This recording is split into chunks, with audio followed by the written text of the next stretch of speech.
Hello guys and welcome to the channel. Today I'm going to show you how you can send the fax messages from your Samsung Galaxy A14.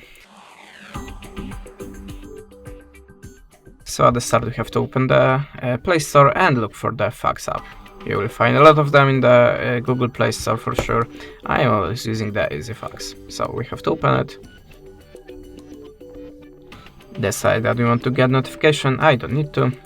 And add permissions to the camera and to the files is necessary. Okay, now click the plus to choose the source of your document. I will pick something from your gallery.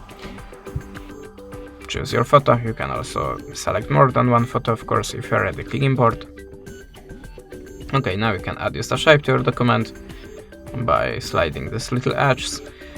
If you are ready, click arrow.